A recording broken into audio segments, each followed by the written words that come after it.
May bagyo, Taglay nito ang lakas ng hangin na aabot sa 120 kilometers per hour. masama man ang panahon, o ilang araw ng umuulan.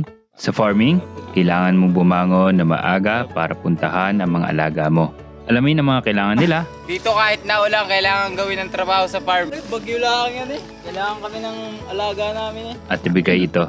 Sa case ko naman, may dalawang akong kasamahan sa farm. Pero, kailangan ko pa rin pumunta dito kahit na anong lagay ng panahon. Ay, napakaulan ngayon kasi may bagyo. Sa north naman, pero maulan pa rin dito sa south, Luzon. Kailangan pa rin ng mga alaga natin ng alaga. Wala yan, kailangan pa rin yung bisitahin. So ito naman yung morning routine ko lang. Titingnan ko lang sila. Yung chores naman, yung mag-chores naman dito, no? So alam naman nila yan. Kailangan gawin kahit tumulan. Ang gagawin ko lang, check sila overall.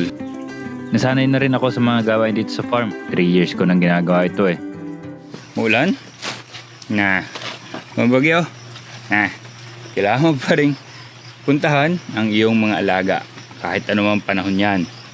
Parte na talaga siya ng aking sistema. Pag hindi ako nakakapunta dito, pakiramdam ko may kulang.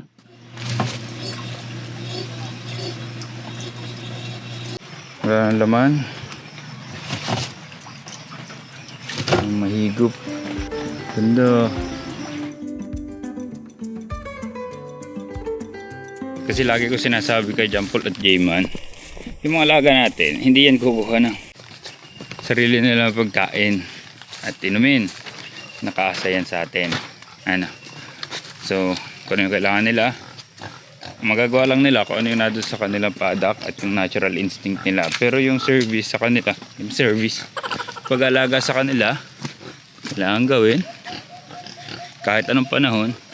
Pero syempre, pag nabagyo talaga, ay pas na yun. Maghintay na sila ng ilang oras o isang araw. Di ba sila mamamatay basta kumain sila beforehand at nakapag-prepare kami. Pero pagkataas ng bagyo, yun, sabak na ulit. Kasi in the first place, linisin ang kalaban namin dito pag ganito.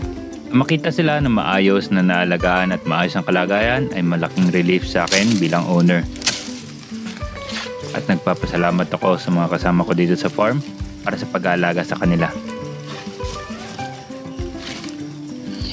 So kung magpa-farming ka, kung mahilig kang matulog ng mahaba sa umaga, hilig kang matulog na mahaba kapag umuulan, gusto mo nakahiga na lang pag bumabagyo, hirapan ka niyan. Whitey!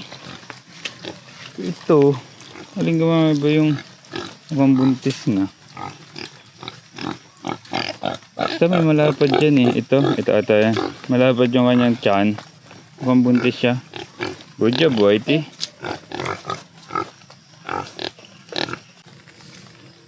Sa energizer natin, ang problema. Ayun, taas. Dito may nakalapat. Jian! Pagbalik mo, i-drive mo yung tricycle, may nakalapat na kawayan dito. Tagain mo, ha? Hindi ko abot. Diba patagaan na lang natin sa ano, tungtong na lang sa tricycle at itaga. Dapat kasi wala nakalapat dyan para hindi masira yung battery natin.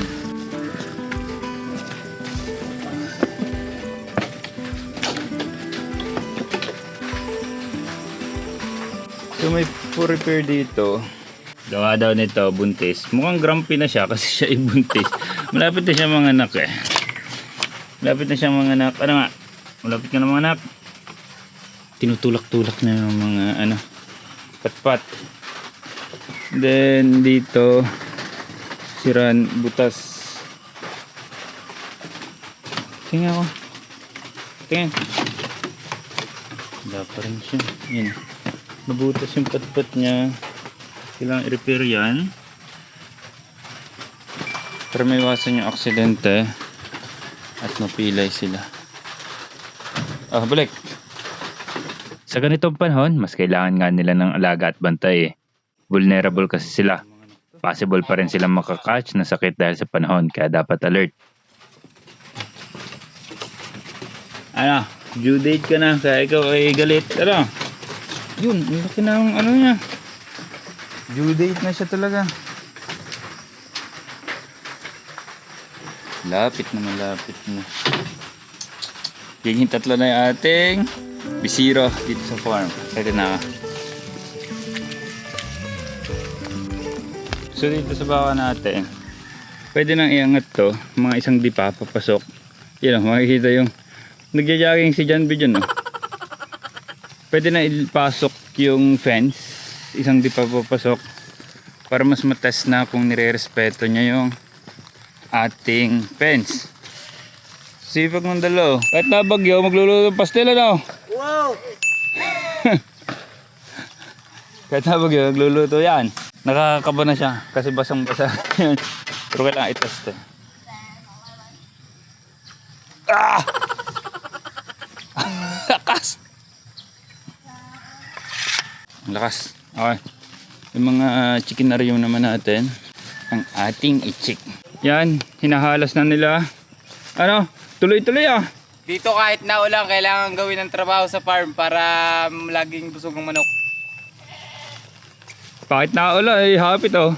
Pre, bagyo lang yan eh. Kailangan kami ng alaga namin eh. Ano naman? Diba?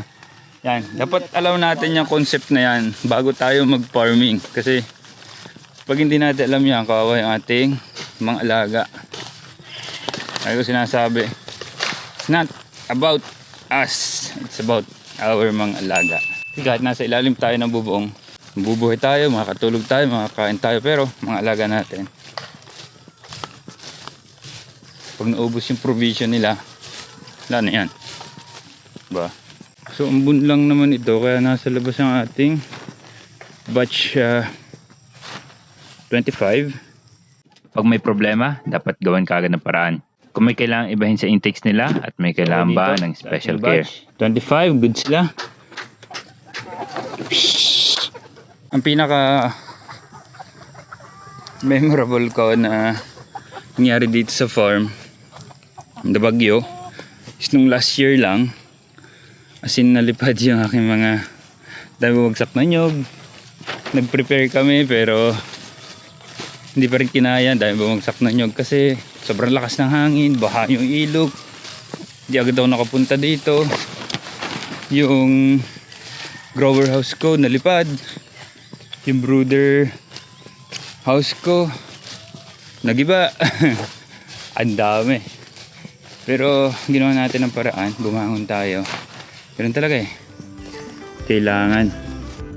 Sa kahit na ng pagkakataon naman, kailangan mabilis kang mag-adjust at adapt sa farming. Maaaring kahapon ay working ang ginagawa mo, pero may konting variable na nag-iba, mag-iiba na rin ang kailangan nila. Hindi lang yan sa panahon ng bagyo, sa lahat ng panahon. Mas matrabaho pag ganito ang panahon, lalo na kung talagang tutumbok ang bagyo. Naku po, before ang bagyo, kailangan ng preparation. During ng bagyo, hindi ka naman mapakalay sa loob ng bahay kasi kahit safe ka sa loob, niisip ko naman ang mga alaga ko. Then after bagyo, ayun, linisan naman at repairs. Yan ang farming. So identified na mga kailangan gawin. Kailangan ko na lang ay pumasok. So yan. Basically, konting input sa mga gusto mag-farm. Ito ba ay para sa inyo? Kaya nyo bang gawin ito? Umuulan man, umaraw, at kung ano mga panahon. Yun lang. Peace.